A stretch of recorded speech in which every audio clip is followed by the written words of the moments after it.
Hello, dear students. Abhijit Brahma this side, faculty from the Department of Business Administration, USTM. So, welcome back to another session, another video lecture. So, in the previous video presentation, we were discussing about the behavioral change theories and models in social marketing.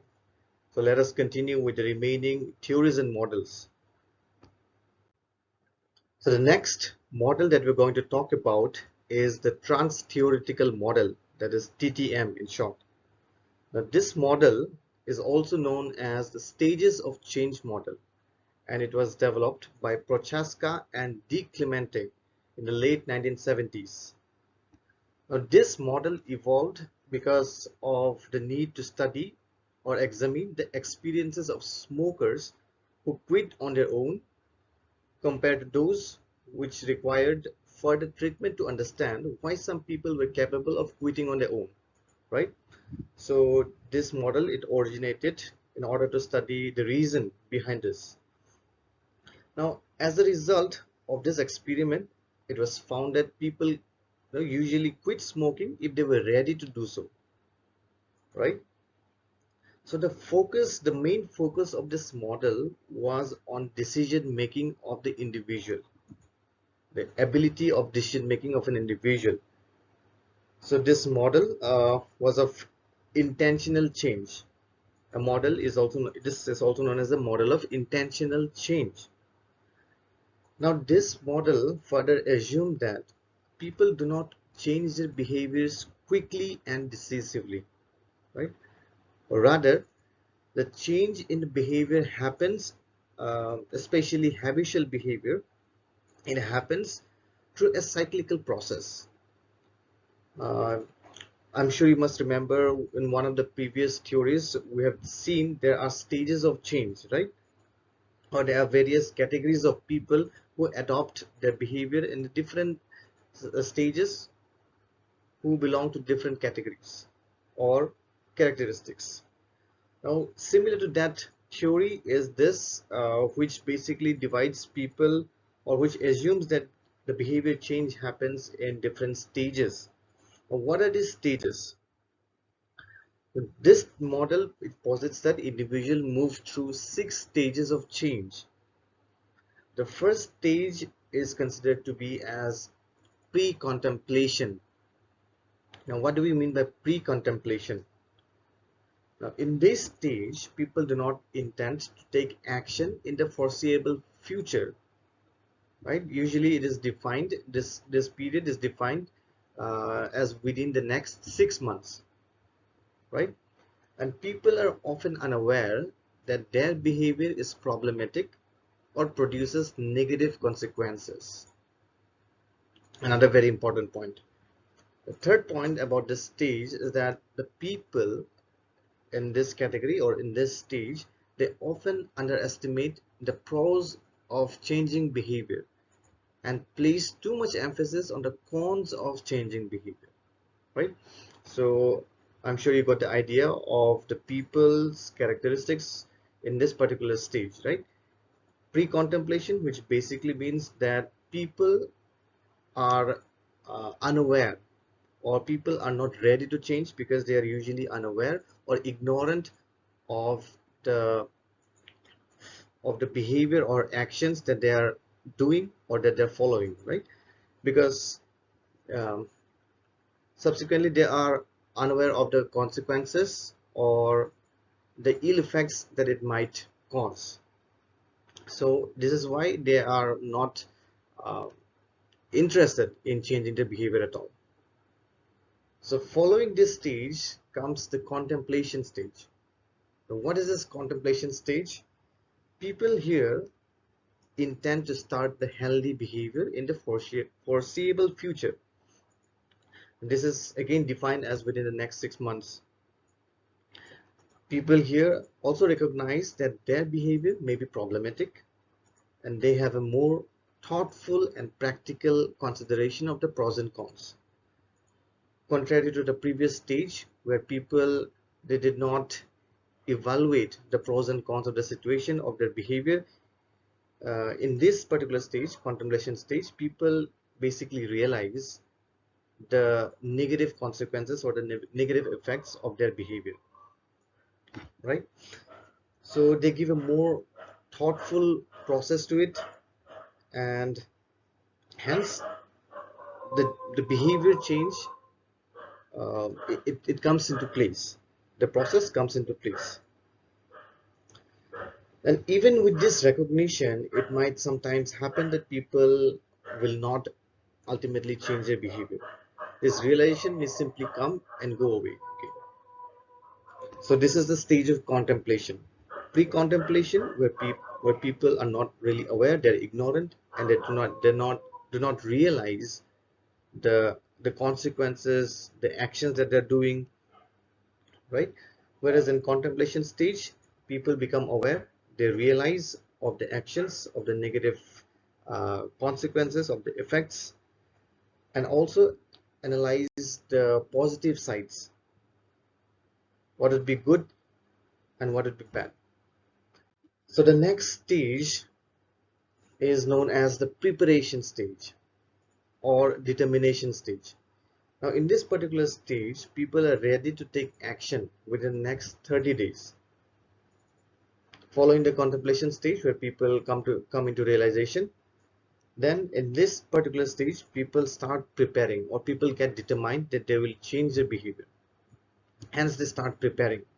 So people start to take small steps towards the behavior change, and people believe that changing their behavior can ultimately lead to a healthier life, right?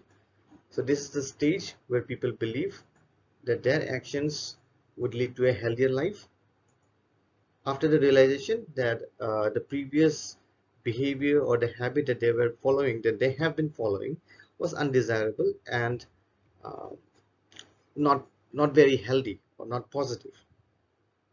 So this is the third stage, um, which is followed by the fourth stage, that is action, the stage of action.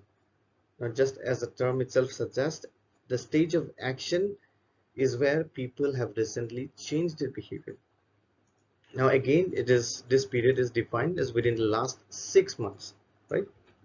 So it takes approximately up to 6 months in order to start taking up action. Once they realize, they start preparing, they get determined that there is a need to change their behavior, then they start taking the actions. And they also intend to keep moving forward with that behavior change, right? Now people may exhibit this sort of behavior by modifying their problem behavior or acquiring new healthy behaviors, correct? Okay, so this stage is pretty much clear, right? The next stage is something which is very important, or I'd rather say the most important stage, which is the maintenance. Now the actions that the people or your target audience have probably started taking up, it is very essential for them to maintain that as well. Otherwise, the whole point of the program, the whole point of the cause or the campaign would be useless. So people in this particular stage have already or are supposed to sustain their behavior, right? The behavior change for a while, which again goes up to a period of 6 months, and intend to maintain the same behavior change till future, right? So people work to prevent relapse to earlier stages. So maintenance, the actions, the steps, the process that the people takes in this stage, in this particular stage, it helps them to prevent going back to the earlier habits or earlier undesirable behavior. Then the last steps comes about termination. Now, by the term termination, it means termination of the old undesirable habits or actions. In this particular stage, people have no desire to return to their unhealthy behaviors and are sure that they will not relapse. That is, they are sure that they are not going back to their old habits. Now, this is the stage when, as a social marketer, you can confirm or you can ensure that your program, your cause, your idea has become successful. Now in this stage, since such situation is rarely reached, people tend to stay in the maintenance stage. Now, as this stage is often not considered in the health promotion programs or campaigns. So as far as it's very important, equally it is also very hard to achieve this particular stage, because often we can see that people do not reach till this stage. Most of the people, they are stuck at the maintenance stage, and they try hard to uh, reach to this level, that is the stage of termination.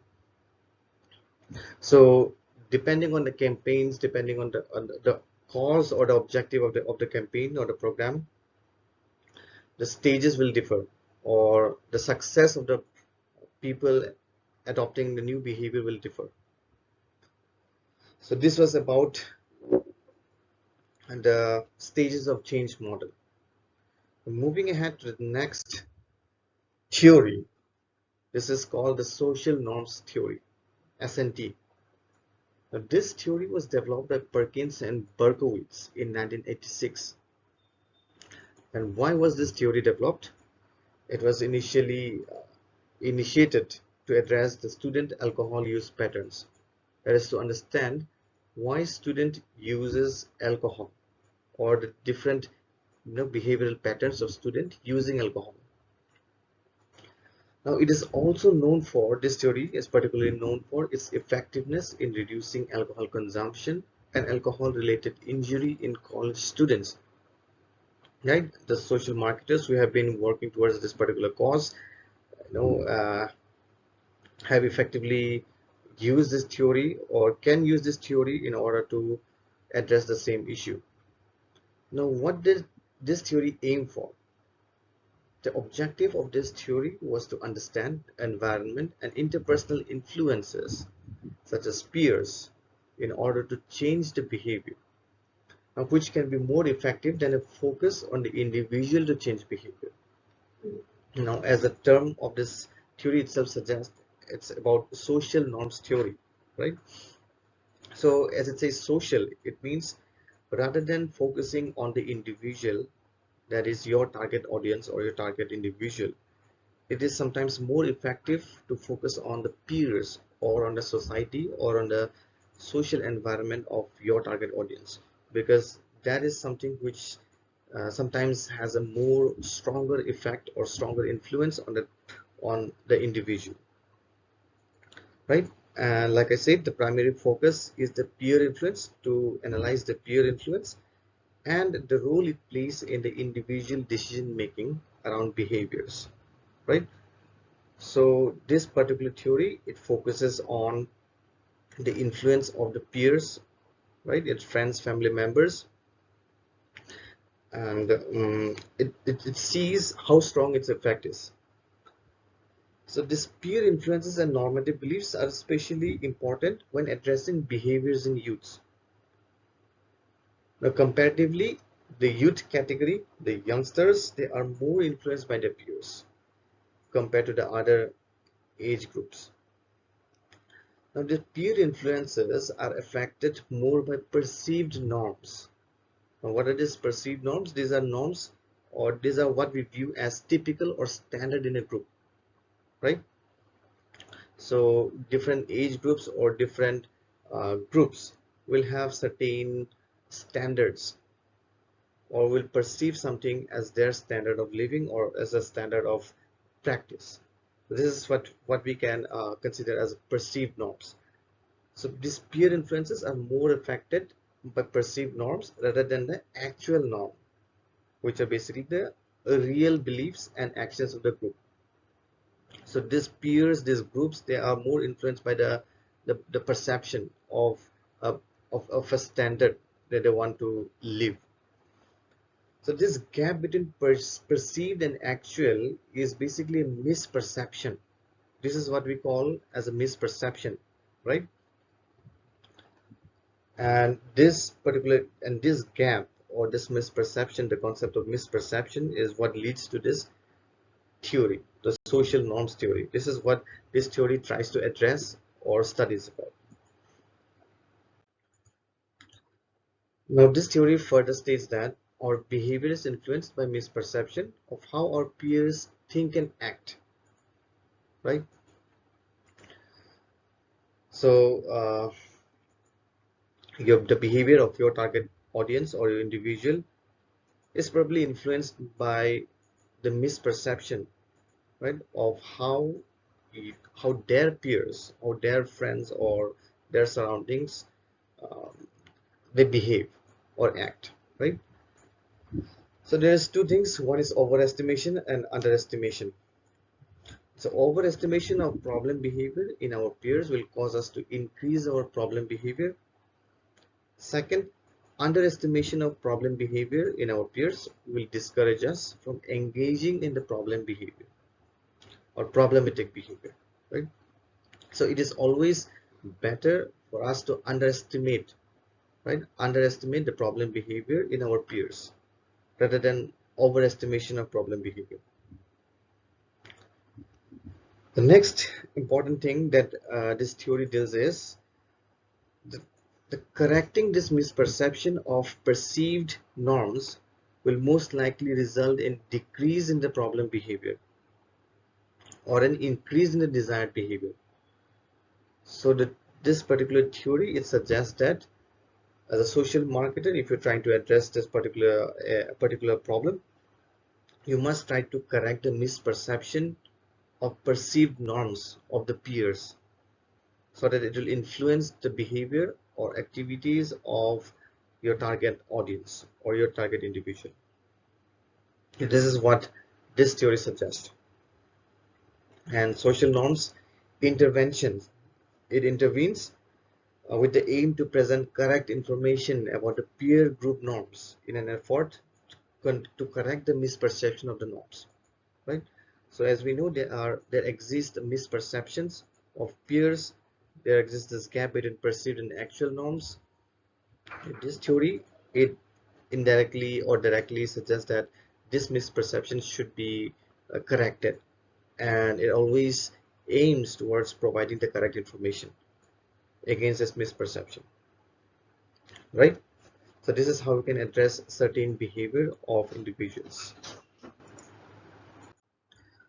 So another important thing to note here is that these social norms media campaigns are funded by federal agencies, state agencies, foundation grants, and non-profit organizations, and even by industries, right? So, which is a very important aspect. It is funds, how to acquire funds for these campaigns, which we basically cannot ignore, right?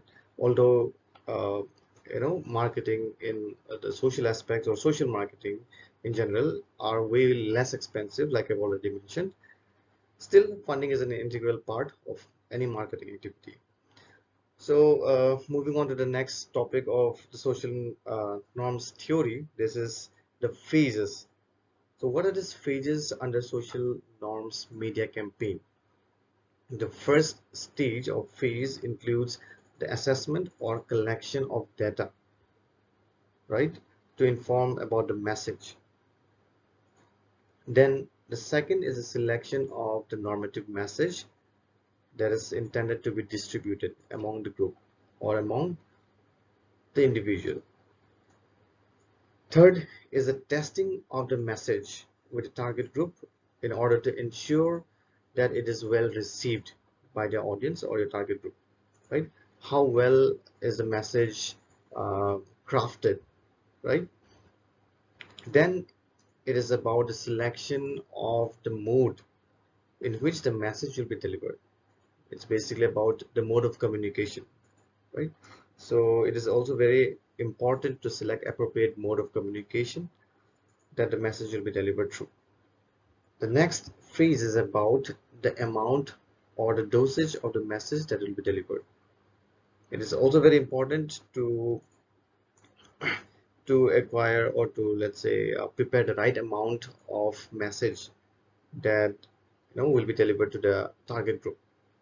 Lastly, we need to evaluate the effectiveness of the message, how effective it is, how relevant it is for your target group, right? So these are the phases in which the social norms media campaign can be conducted under the social norms theory, right?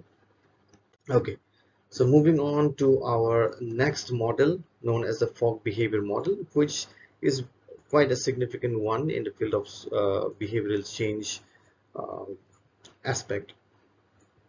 So this is a design behavior change model introduced by BJ Fogg. And this model, it states that behavior is basically composed of three different factors, which include number one, motivation, second is ability, and third, the prompt or trigger, in other words. Now, under this model, for any person or user to succeed at behavior change, first needs to be motivated. Secondly, he or she also must have the ability to perform the behavior. And lastly, in order to maintain or continue that particular behavior or perform that particular behavior, he or she needs a trigger, right? Now, what are these factors about? Let us go through a little deeper. Let us first talk about motivation. BJ Fogg also calls it the motivators. These are factors that helps influence an individual or your target group to pursue or to perform the desired behavior or work towards the desired behavior. Now, what can be these motivators?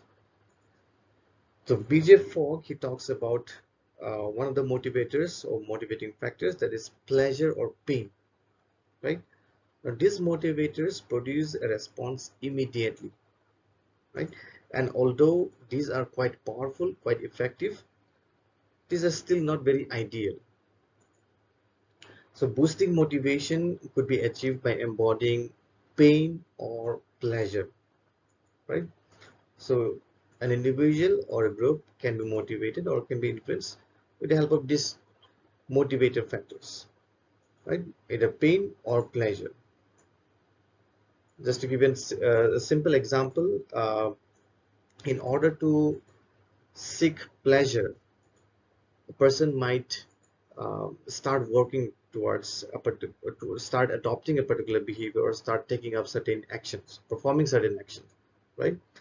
Similarly, there are other motivators such as hope or fear.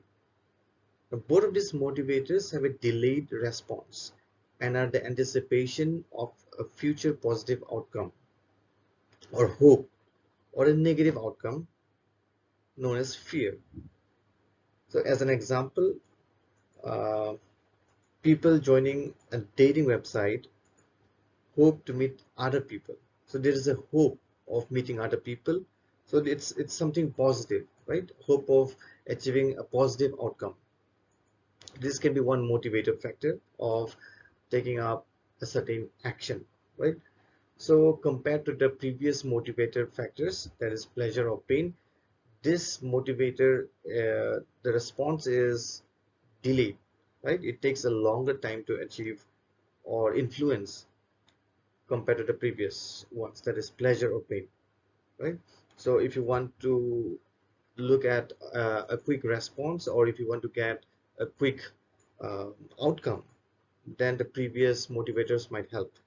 Whereas if you want to have a more effective, a stronger output, then but a delayed one, where you do not have a limit of or a constraint of time, then you can use the factor of hope or fear. Then there is also another factor known as social acceptance or rejection. Now, people are often motivated by behaviors that increase or preserve their social acceptance. Now, we may not realize, but um, people often seek for social acceptance. People often seek for belongingness, because as human beings are social animals, as we say. So we constantly keep on looking for relationships. or let's say social involvement, right? So social acceptance or rejection can be a very strong motivating factors or motivators. So these are certain factors or motivators that BJ Fogg mentioned. Besides motivation, the second factor that we can see here is the ability. So along with the motivation, your target audience or your consumer must also be able to perform that particular behavior, right? So ability, in other words, is also defined as a self-efficacy perception of the target audience, right? Towards performing a certain behavior. So how capable is your target audience in order to, or how capable is your target audience to perform a desired action or a recommended behavior, right? Now let us look at some elements or dimensions that characterize high ability or simplicity of performing a behavior. In other words, what are certain elements or factors that can influence one's ability to perform, right? Number one is time.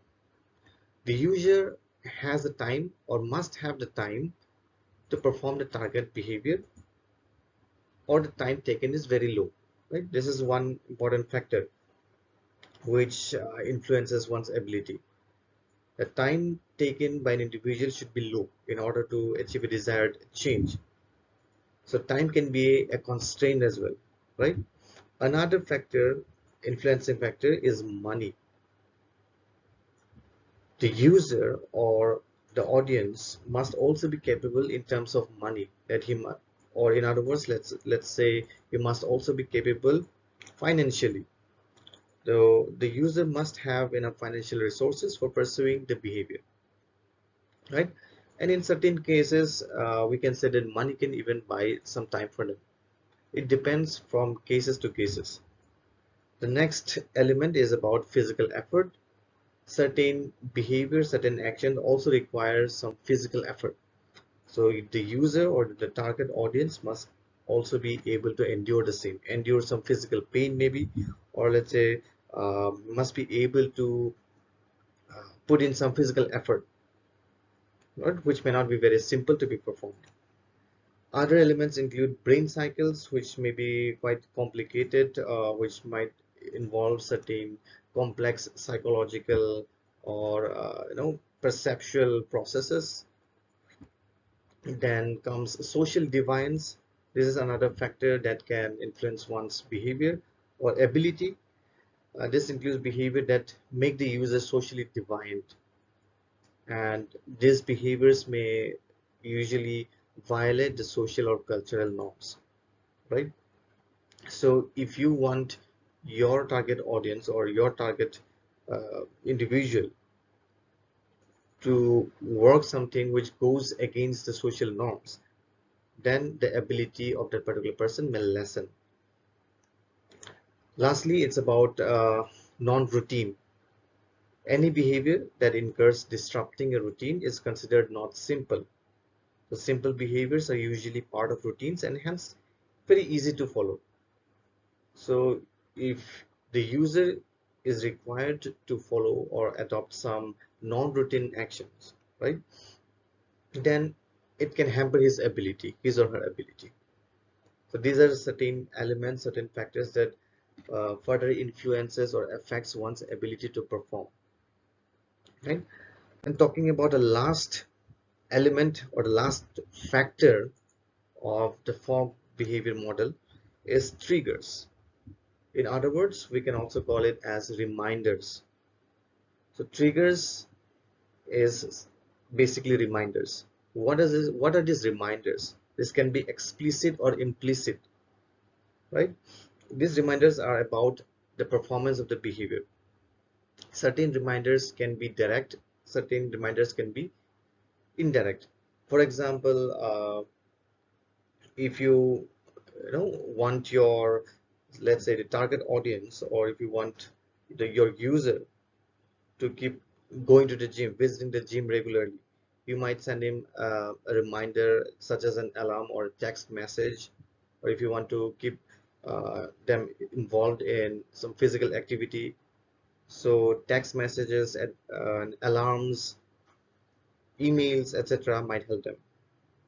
So an important aspect of trigger is timing, because only certain times are best for triggering certain behaviors.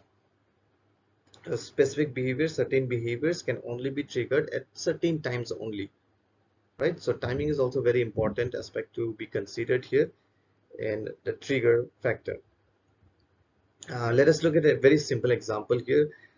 Let's say if a person is trying to go to the gym every day, or if he's visiting the gym every day but only remembers about packing his clothing once out of the house, it is very less likely that this person will head back home and pack his bags and clothing, right? So the reminder has to be given out at the right time. That is, in this particular case, uh, right before he heads out of the home. In the contrary, if an alarm sounds right before leaving the house, reminding about packing clothing, this will considerably take less effort for him. So these are examples. We can talk about a lot of other examples. Uh, so basically, this is about the fog behavior model, which talks about or which deals about three important factors, that is motivation, the ability, and trigger. Now these three factors are what affects or influences one's uh, behavior change intention, right? So this was all about behavior change models and theories for today. In the coming session, we'll be talking about new topic, another topic, and hope to see you soon. Thank you and have a nice day.